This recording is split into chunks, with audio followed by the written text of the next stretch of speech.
Salut Chantal, Salut Gaël. je suis ravi de t'accueillir sur ce format étude de cas. On va plonger dans les coulisses de Body Toaster, ton Ouais. média. On va voir ce que ça a permis, ce que ça a changé dans ton activité. Je te propose déjà de te présenter rapidement, s'il te Oui. plaît. Alors je suis Chantal Soutarson. Je suis une ancienne journaliste de la presse écrite. J'ai au moins 25 ans d'expérience en tant que journaliste, rédactrice en chef adjointe, euh, spécialisée dans la presse féminine et surtout dans la beauté. Voilà, et j'ai lancé 2 podcasts liés à ce secteur qui sont Beauty Toaster et je lance ma startup beauté. Super. On va voir du coup comment tu as pu opérer ce virage entre l'écrit et l'audio. Tu vas nous dire si c'est justement un vrai virage ou en fait si ça se ressemble. Est-ce que tu peux nous expliquer un peu la genèse, comment tu as lancé en premier donc Body Toaster, quelle était un petit peu la situation, est-ce que tu étais déjà indépendante ou est-ce que ça t'a permis de passer indépendante? Alors, au moment de Beauty Toaster, moi, j'étais en pige parce que le journal j'avais occupé mon dernier poste avait fermé en mars 2016. Donc, je faisais de la pige à droite à gauche pour différents magazines. Et je crois que c'était fin d'année, octobre, on va dire 2017. Je propose un sujet à une des rédac chefs pour lesquels je bossais sur les indie brands, c'est-à-dire les independent brands. C'est les marques indépendantes qui se créent. Ça peut être dans la beauté, ça peut être dans d'autres secteurs, dans la mode, etc. Je propose ce sujet, il est retoqué. Bon, je me dis ok, pas grave, je garde ça dans un coin de ma tête. Et puis un jour, je cherche des informations sur une marque américaine avec un nom un peu rigolo, qui est justement une marque indépendante. Et je me dis tiens, avec un nom pareil, ils doivent avoir un Instagram sympa ceux-là. Donc je vais voir sur Instagram et je vois un post qui dit si vous voulez connaître l'histoire de la marque, de sa fondatrice, allez écouter le podcast Breaking Beauty. Et là, je sais pas comment, j'ai eu comme une illumination, on va dire. Et je dis mais c'est ça qu'il faut que je fasse en fait. Voilà, puisque la presse ne veut pas parler de ces petites marques, j'ai qu'à moi en parler et surtout faire parler les gens qui les créent, puisque ceux-là on leur donnera juste jamais la parole quoi. Ils sont pas assez grands, ils ont pas assez d'argent pour acheter des pages de pub. Enfin tu vois, le Hmm. système de la presse il est quand même très axé là-dessus. Donc j'ai dit c'est ça que je vais faire quoi. Je vais leur donner de la parole, je vais créer un podcast. Et c'est comme ça que tout s'est mis en Génial. place. Tu vois.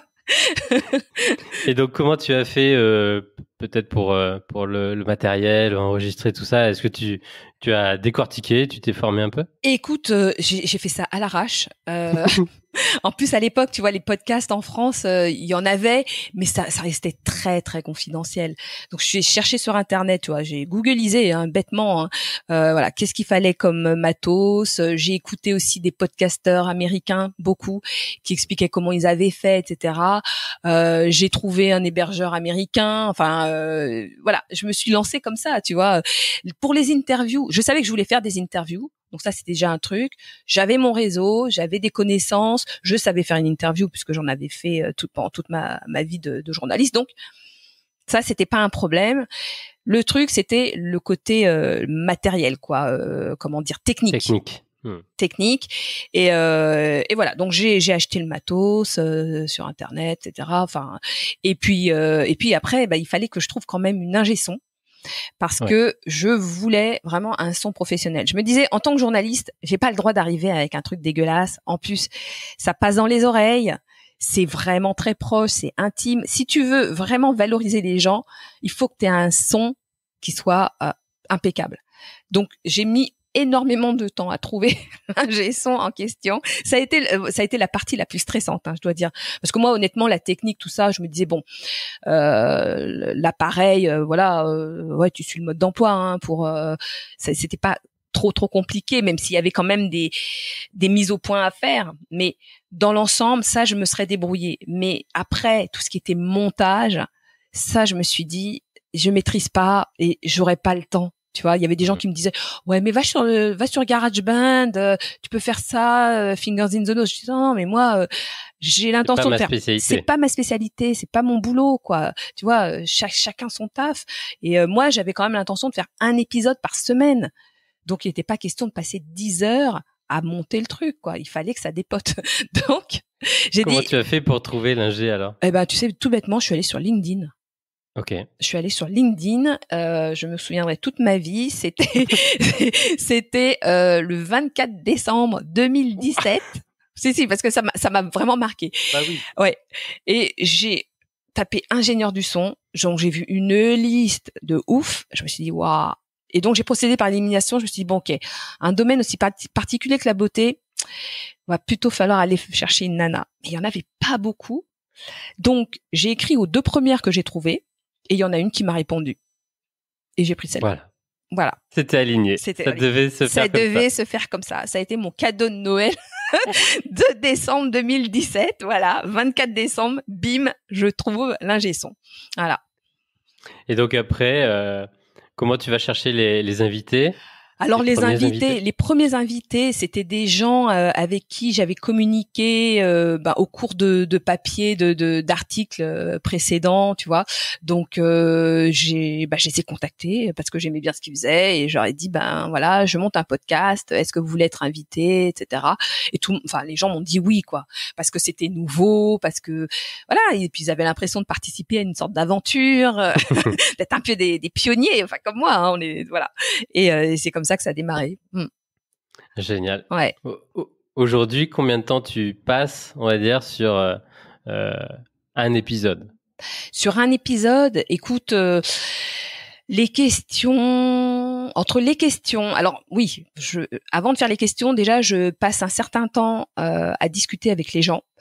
Je les appelle, j'essaie de voir avec eux, qu'est-ce qui a inspiré leur projet, ce qu'ils font. J'essaie de voir si ça tient entre guillemets la route. Donc ça peut prendre plus ou moins de temps, hein. Ça peut prendre 20 minutes, comme ça peut prendre 1 heure. Des fois, tu tombes sur des passionnés, donc ne te lâche pas.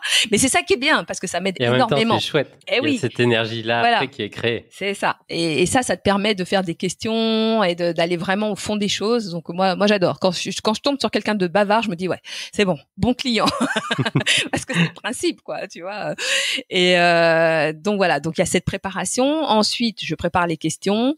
Donc j'y reviens. J'essaie vraiment de faire quelque chose de bien, qui s'enchaîne bien, etc. Donc, tu vois, pour pas justement avoir après au moment de l'editing à dire là tu me mets cette question à tel endroit, etc. Non, moi tout défile comme ça du début jusqu'à la fin. Il y a pas de voilà. Il y a très peu de cuts. Oh, très peu. Tu sais, ce qu'on cut, c'est vraiment les hésitations, voilà, les interjections, quelqu'un qui a une toux, un truc comme ça. Ou alors, si une personne me dit après coup, ah ouais, j'ai dit ce truc-là, mais peut-être que ça va contrarier certaines personnes, ou peut-être que j'ai parlé de ce projet un peu trop tôt. Est-ce qu'on peut l'enlever? J'enlève évidemment, tu vois. Voilà. Mais tu le gardes sous le coude. Okay. Oui. Non, j'enlève vraiment. Je leur dis, je leur dis, voilà, ouais, il y a pas de problème, okay. J'enlève quoi. Tu vois. Donc c'est vraiment un travail de mixage et de valorisation des. Tout à fait. Des contenus audio bruts. C'est ça. C'est ça. Donc on va dire à peu près une demi-journée, une grosse demi-journée par semaine, tu y passes? Ouais, même. Ouais, on va dire une journée entière, tu vois, entre la pré-interview, la préparation des questions et puis après l'editing et tout, on va dire c'est une grosse journée. Quels sont les choix ou les angles que tu as pris justement, toi qui viens en plus de la presse, du journalisme, tu savais qu'il fallait peut-être vraiment travailler cet édito. Quels sont les choix que tu as fait sur le format et le fond? Alors, le choix déjà, d'une part, c'était l'interview. Ça, je voulais vraiment le format interview parce que je trouvais que c'était celui qui était le plus naturel et celui où on pouvait vraiment aller au fond des choses. Voilà. Si moi je raconte l'histoire d'une marque, ça n'a pas vraiment d'intérêt. L'intérêt, c'est d'entendre la personne qui est à l'origine de la marque, et encore plus quand c'est quelqu'un qui a lancé il y a des années ou dont le père a lancé la marque il y a des années. Ça, c'est vraiment intéressant parce que tu te dis ah ouais, les startups, enfin ça date pas d'hier quoi. Il y a vraiment des gens qui ont fait voilà, qui ont été voir des rédactions à vélo pour présenter leurs trucs, qui ont donc voilà, le système de start-up, c'est pas d'hier. Et puis en ligne édito, je dirais donc ouais, l'interview, des gens qui ont vraiment des choses à raconter, du fond, tu vois. J'essaie un peu de me détacher de tous ces storytelling qui sont un peu tous les mêmes, malheureusement, parce que un jour quelqu'un a découvert que ça faisait beaucoup parler les gens, que ça rendait très populaire, mais finalement on retrouve toujours un peu les mêmes histoires. Donc voilà, moi j'essaie d'aller aussi chercher des gens qui ont autre chose à raconter. Qu'est-ce que je pourrais te dire d'autre? L'innovation aussi. Beaucoup, ça oriente vachement des interviews que je fais aujourd'hui qui sont plus entre guillemets en B2B, c'est-à-dire je vais aller chercher des fabricants d'ingrédients, je vais aller chercher des laboratoires qui aident des marques à se concevoir, enfin tu vois, des choses comme ça. Et aujourd'hui, mais presque à 200 épisodes, c'est aussi toujours aussi simple d'aller trouver ces pépites. Ouais. Il y a vraiment un réservoir énorme. Oui, ouais, il y a un réservoir énorme. D'autant que des fois j'arrive, les gens me disent ah mais je t'écoute depuis des années, tu vois. Ouais, il y a un réservoir énorme. C'est un gros secteur quand même, la beauté. Enfin, les cosmétiques en France, c'est vraiment une industrie très. Il y a beaucoup de PME. Enfin, tu vois, c'est une industrie qui est très très riche en termes d'acteurs, quoi. Ça, c'est génial, mais c'est quelque chose auquel faut penser. Si on veut durer, faut se lancer s'il y a un réservoir, quoi. Oui. Ah ouais, non, complètement. Et au-delà de, du coup, trouver le matching parfait avec l'ingé, est-ce que tu as eu d'autres galères au début? D'autres fails? Ah, des fails. Des anecdotes. Des anecdotes. Alors, écoute, j'ai déjà eu l'enregistrement qui ne partait pas. Et tu rentres chez toi et puis tu te dis bon bah je vais écouter et puis là il y a rien. Et là donc une fois j'ai rappelé la personne, je lui ai dit écoute je suis désolée, ça m'est arrivé 2 fois. Hein. C'est des choses qui arrivent. Donc voilà, j'ai rappelé la personne, je lui ai dit écoute, je suis désolée, j'ai une partie de l'interview et puis l'autre, je ne sais pas où elle est allée. Je comprends pas. Donc on a refait l'interview. Et la première fois, c'était quelqu'un, au fini, je me suis dit non mais finalement c'était pas dans ma ligne éditoriale. Ouais, ça.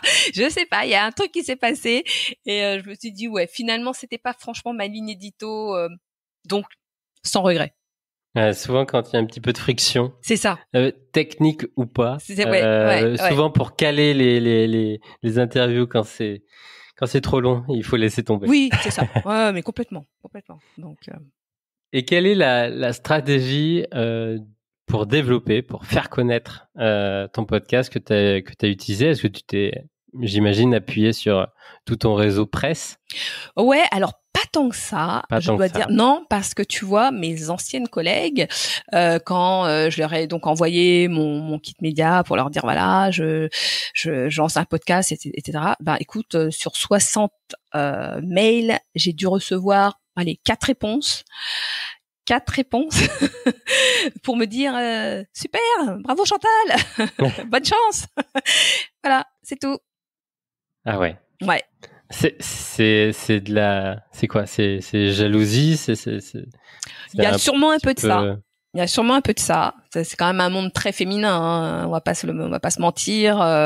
Donc je pense qu'il y avait de ça. Et puis il y avait un désintérêt, quoi, tout simplement. Tu vois, ouais, elle monte son podcast, so what. Donc voilà.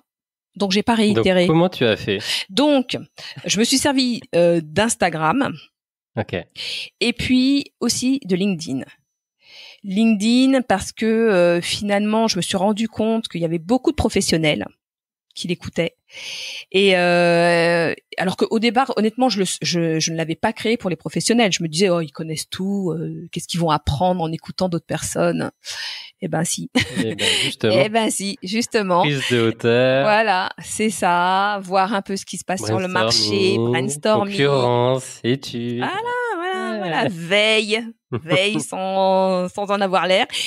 Et donc, je me suis dit, bah oui, LinkedIn, obligé. Donc voilà, j'ai commencé à communiquer, à dire à chaque fois, voilà, tel épisode sort, découvrez mon nouvel invité, blablabla et tout. Et LinkedIn a été quand même, je pense, très intéressant pour ça. Donc une forte régularité toutes les semaines. Oui.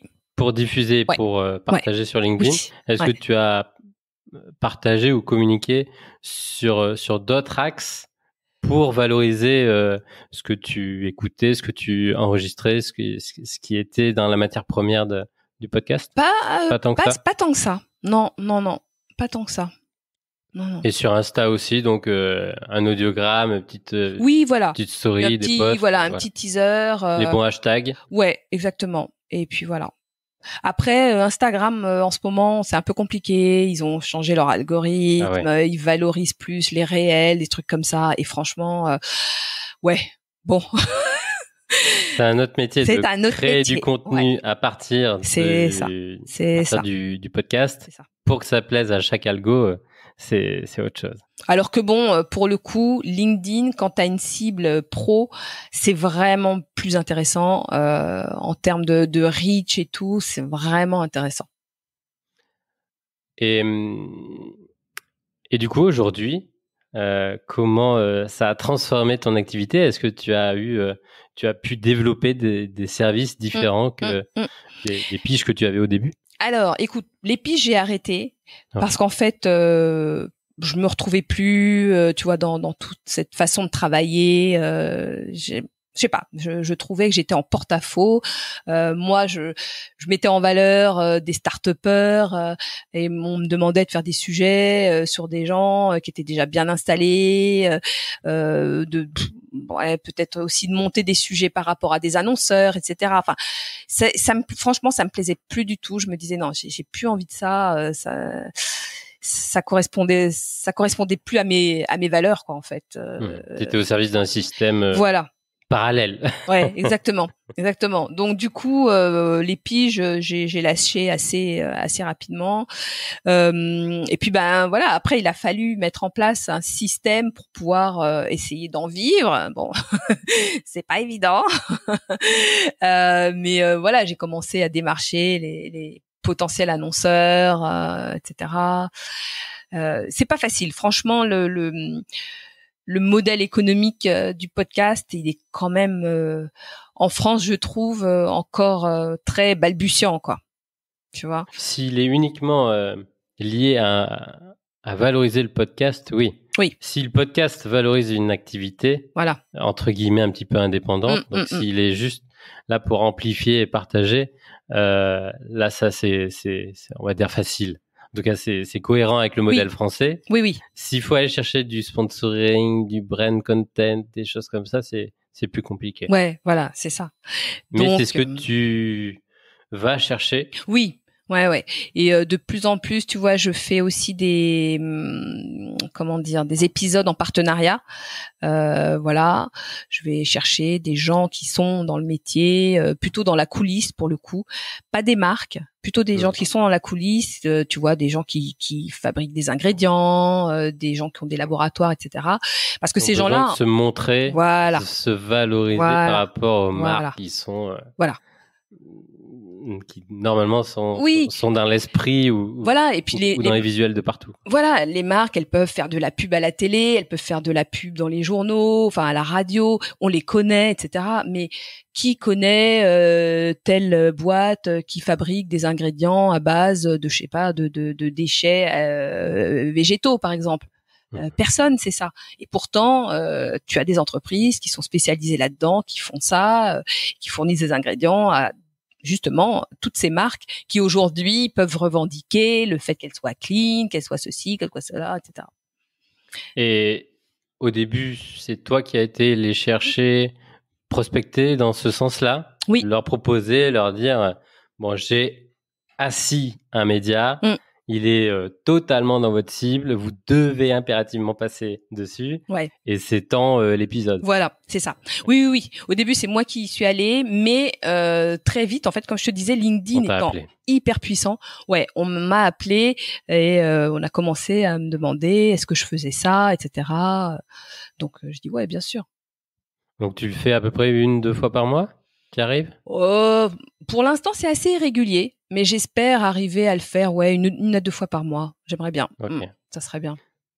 Et en parallèle de ça, est-ce que ça t'a apporté aussi une autre visibilité, une autre crédibilité ou notoriété sur ce marché pour prendre la parole, pour intervenir, faire des conférences, des formations, des audits, des choses comme ça? Ouais, tout à fait. En fait, effectivement, on vient aussi me chercher pour faire des conférences ou animer des tables rondes sur les changements qui se passent dans la cosmétique, etc.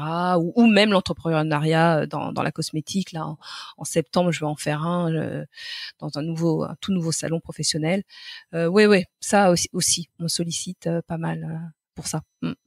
Donc ça aussi, s'il y en a 1 ou 2 par mois, c'est bon. Oui, ça peut être bon. Alors souvent c'est gratuit. Souvent c'est gratuit. Ça demande énormément de travail. Souvent c'est gratuit. Donc j'ai tendance à sélectionner. Ouais, parce que sinon c'est trop quoi, tu vois. Parce que les gens te disent mais ça vous donne de la visibilité, machin. Ouais, mais non. J'ai un podcast. J'ai un podcast. Je me débrouille toute seule. Laisse tomber. Qu'est-ce que tu as mis d'autre en place? Tu as mis dernièrement une formation en audio? Alors oui, j'ai mis en place, je lance ma startup beauté qui effectivement est un peu comme une formation en audio. L'idée c'est d'aider les entrepreneurs, les start-upers à créer leur marque en suivant un modèle qui va leur permettre de faire quelque chose qui fonctionne. Parce que moi, je vois beaucoup de start-upers qui se lancent. J'ai une idée, je trouve pas le produit, je vais le faire, machin, etc. Donc, ils se lancent, la fleur au fusil, ils sont contents. Mais bon, ils n'ont pas fait d'études de marché, pas de business plan, etc. Et 6 mois plus tard, ils pleurent et ils arrêtent tout et ils repartent à la case départ, c'est-à-dire salariat. Donc, en voyant ça, et puis aussi en voyant plein de gens me contacter via LinkedIn pour me demander des informations, je me suis dit c'est bien de donner comme ça, de donner tout tous le temps, des tips et tout le temps, mais bon, au bout d'un moment, va falloir manger, payer les factures. Donc, et puis surtout, ça demande du temps, quoi, de répondre à chaque fois aux gens. Tu vois, tu passes 1 heure, essayer de décrypter avec eux ce qui va pas, ce qu'il faudrait modifier, etc.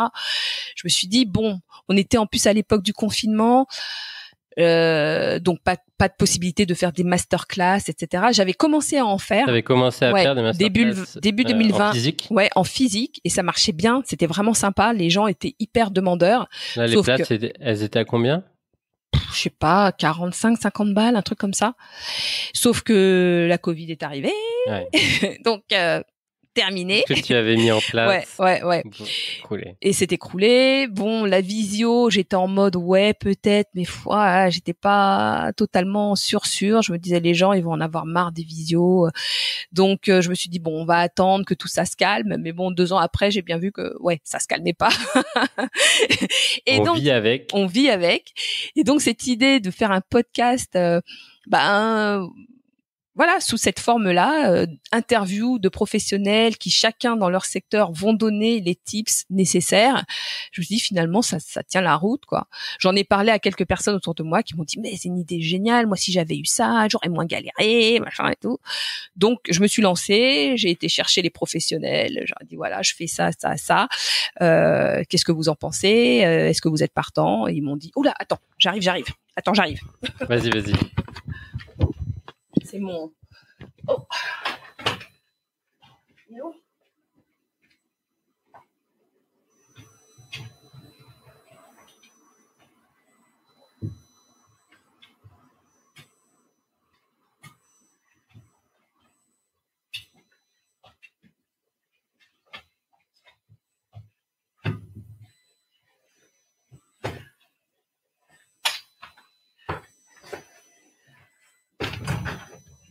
Ah, excuse-moi. On le croirait pas, mais il y a des bourrasques. Alors, il y a une canicule d'enfer. Et là, il y a mon parasol qui va aller faire un tour. Voilà, donc tout est réparé. Désolée. Voilà. Donc, tu as envoyé toute cette matière première, cette idée, ce programme aux experts et tu as commencé donc à créer Voilà, j'ai fait programme. J'ai fait des interviews très précises avec chacun d'eux pour avoir le maximum de tips dans leur domaine, hein, que ce soit le marketing d'influence, le packaging, le laboratoire, etc. Enfin tout ça, la plateforme de marque. Et voilà, j'ai mis tout ça. Ça fait 10 épisodes. J'ai mis tout ça ensemble et j'ai créé un podcast qu'on peut obtenir, enfin qu'on peut écouter sous souscription. Donc il n'est pas gratuit, il est payant, mais voilà. Étant donné que j'estimais que c'était un contenu qu'on trouverait nulle part ailleurs, et je me suis dit aussi que pour le coup, j'avais pas envie de monétiser, tu vois, d'essayer de trouver des sponsors, etc. C'était déjà suffisamment galère sur Beauty Toaster. J'allais pas en plus me remettre une autre galère. Donc j'ai dit, ok, celui-là, on va le faire sous ce format-là, puisque mon hébergeur permettait de faire ça. Et voilà quoi. Audiomins, qui est aussi notre partenaire. C'est ça. Ils ont bien travaillé sur cette techno, sur cette solution. Tout à fait. Qui est peu courante sur les autres hébergeurs, mais qui est très très aligné dans cet aspect de podcast, surtout pour les professionnels et B2B. Oui, c'est vraiment très très intéressant. Complètement. Ouais. Et donc ça a marché, le lancement ? Écoute, ça marche pas mal. Alors après, c'est quelque chose qu'il faut sans arrêt promouvoir. Tu vois, là, je vais pareil le promouvoir encore sur LinkedIn, faire un prix d'appel, etc. C'est vraiment quelque chose qu'il faut sans arrêt. Il y a un plan marketing à mettre en place sur l'année, quoi. Bon, je suis pas très. Mais au moins c'est fait. Mais il est fait. Au moins il est là. C'est ça. Et donc chaque nouvelle souscription. Voilà. Faire rentrer le du coup du CA. Tu as développé du consulting ou t'as pas eu le temps de... J'ai pas eu le temps. Après, c'est vrai que moi j'ai un peu un syndrome de l'imposteur. J'ai découvert ça il y a pas longtemps. Au bout de presque 200 épisodes, tu ne devrais plus. Eh oui, et ben si. Je te fais un diplôme si tu veux. T'es gentil. Non, c'est fou. Hein. D'ailleurs, les gens souvent me disent, mais pourquoi, franchement, avec tous les gens que tu rencontres, tous les gens que tu connais, mais c'est vrai que c'est un cap que j'ai pas encore réussi à passer, bizarrement. Peut-être une prochaine fois. Peut-être une prochaine fois, on verra. Je sais pas. Est-ce que tu peux nous partager un petit peu de tes chiffres, le nombre d'épisodes, le nombre de retours, de messages que tu as, nombre d'écoutes? Alors, moi, en termes d'épisodes, là, on est à presque 190, puisque j'en fais un par semaine. Donc, voilà, à presque 190. Qu'est-ce que je peux te dire encore ? Les chiffres, moi je trouve que j'ai un podcast un peu confidentiel quand même. C'est un podcast de niche, tu vois. Je pense que je ferai jamais des 100 000 écoutes par mois.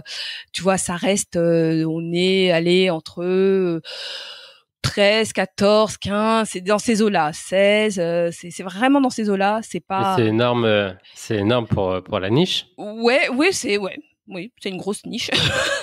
En gros, tout le marché t'écoute ou te connaît. On va dire pas tout le marché, mais non, bon, pas encore. Bientôt. On espère. Mais non, mais après oui, effectivement, souvent les gens me disent oui, non, enfin, tu te rends pas compte, c'est quand même beaucoup, quoi. Donc ouais, pour le secteur, c'est beaucoup, effectivement. Et il y a eu des paliers, ça a été régulier cette progression où il y a... C'est assez régulier, je dirais. C'est assez régulier. Après, il y a eu aussi une bascule au moment du confinement où là, j'ai vu vraiment, tu vois, j'ai eu plus des 4000, 3000 par mois. Ça s'est tassé après, hein, ça s'est lissé quand même. Hein. Le confinement, ça a pris un peu tout le monde par surprise. Alors, je sais qu'il y a des podcasteurs pour qui ça a été plutôt une baisse. Mais moi, non, au contraire. Au contraire. Ok, toi, ça a dopé. Ouais. Ouais, ça a dopé. Est-ce que t'es en lien avec des gros acteurs, je sais pas, des fédérations, des syndicats de la profession? Non, Je sais pas s'il y en a. Non, je sais pas non plus. Je sais que je fais partie d'un groupe de podcasteurs. On a un WhatsApp. Après, voilà quoi, ça permet d'échanger des news ou autres, mais il n'y a pas forcément Ah oui, pardon, soutien. dans le marché de la cosmétique. Ah, dans le marché de la cosmétique. Ouais. Est-ce qu'il y a d'autres acteurs, d'autres podcasteurs Est-ce qu'il y a des fédérations, des syndicats, Oui, des organisations professionnelles avec lesquelles tu communiques oui, pour bien sûr. essayer de Ouais, bien sûr. valoriser Oui. l'ensemble de la filière puisque tu la représentes Tout maintenant. à fait. Ouais. Oui, bien sûr. Ouais, tout à fait. Après, avec eux, c'est toujours un peu compliqué parce que voilà, ils ont jamais de sous, donc ils veulent bien participer, faire plein de trucs et tout, mais quand tu leur dis, mais oui, mais bon, moi, qu'est-ce que j'en retire de ça Ben, c'est toujours un peu compliqué. Hein. Ouais. Les gens, souvent, voilà, pour eux, c'est du contenu, c'est gratuit, quoi. Tu vois. Le contenu est gratuit. Le contenu est pour gratuit. Beaucoup. Voilà. Mais celui qui est le bon contenu, celui qui est vraiment expert et produit pour vraiment enseigner, apprendre, former, donner des raccourcis, lui, c'est normal qu'il soit payant. Voilà. Mais... Et c'est pour ça, tu vois, que je lance ma startup beauté sous forme payante, quoi. Parce que je me suis dit, je vais pas commettre entre guillemets l'erreur, même si c'est pas une erreur, parce que le podcasting malheureusement ou heureusement ça reste gratuit. Hein. Quoique je pense que dans les pays anglo-saxons, le podcasting payant commence à prendre de l'importance. Je sais qu'en Chine, le podcasting est payant. Parce que souvent c'est des podcasts où tu apprends des choses, c'est très pédagogique et tout, et c'est payant. Et ça leur pose aucun problème. Quelle est ta vision sur le marché assez large du podcast en France? Écoute, en France, je sais pas si ça arrivera à se développer, tu vois, tout ce qui est monétisation, en tout cas, j'ai l'impression que ça risque d'être encore très long avant qu'on atteigne des niveaux comme ceux des États-Unis où tu vois ça draine au niveau du sponsoring des milliards. Alors que en France, je pense que c'est encore très très confidentiel, quoi. Tu vois. On a un plafond de verre. On a un vrai plafond de verre. Ouais. Massif. Oui. Ouais. Oui, parce qu'en plus les gens, tu vois, il faut aussi continuer à évangéliser parce qu'il y a beaucoup de gens qui ne comprennent pas ce qu'est un podcast. Même parmi des jeunes, hein, des fois, je suis étonnée, tu vois. Je me dis, mais c'est pas possible quand même. Vous êtes né avec un portable dans les mains. Dans ce portable, il y a une appli qui est là.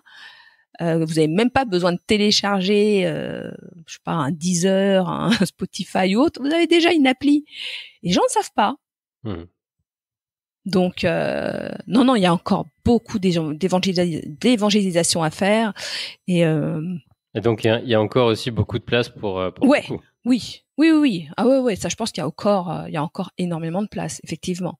Mais après, trouver une plateforme qui valorise bien comme il faut et tout, ça, on n'a pas encore trouvé, en fait, je pense. C'est ça le truc. C'est que souvent les gens trouvé le YouTube. Voilà, c'est ça. Mais en même temps, c'est bien parce que du coup, c'est nous qui sommes un petit peu en position de force par rapport à jouer le jeu uniquement de l'algo de... Ouais, mais complètement. Alors après, je me dis aussi... La créativité est là. La créativité est là. Après, il y a aussi le problème des studios. Est-ce qu'on va pas finir par un monopole de certains studios par rapport aux indépendants? Il y a ça aussi. Je sais pas comment ça va tourner tout ça. Ouais, je suis d'accord avec toi. Les studios vont à mon avis avoir et ils l'ont peut-être un peu autour de la fiction, autour de la narration. Oui. Ouais. Mais on a une belle place pour tout ce qui est avec une cible B2B, je pense. Oui. Là, les studios ils s'y intéressent pas. Ouais, c'est vrai. Ils ont pas la capacité. C'est vrai. C'est pas faux. D'adresser tous ces marchés. Ouais, bien sûr. Ouais, c'est pas faux. T'as raison. Ouais, je comprends. Est-ce que tu vois des besoins pour continuer à développer, pour continuer à progresser Je sais pas, que ce soit des compétences ou des moyens. Pour De quoi moi, tu aurais besoin pour toi pour continuer à ouais. développer? Moi, j'aurais certainement besoin de quelqu'un qui m'apporte, tu vois, tout ce qui est marketing. Comment développer une stratégie efficace, des choses comme ça. Ça, ouais. Ça, clairement, quelqu'un qui serait dédié, je sais pas moi, aux réseaux sociaux, à tout ça, à rechercher des sponsors, des partenariats, des choses comme ça. Ouais. Ça, c'est vraiment la partie, c'est vraiment la chose qui me manque le plus, quoi. Parce que je fais T'as- tout toute seule, comme tout indépendant.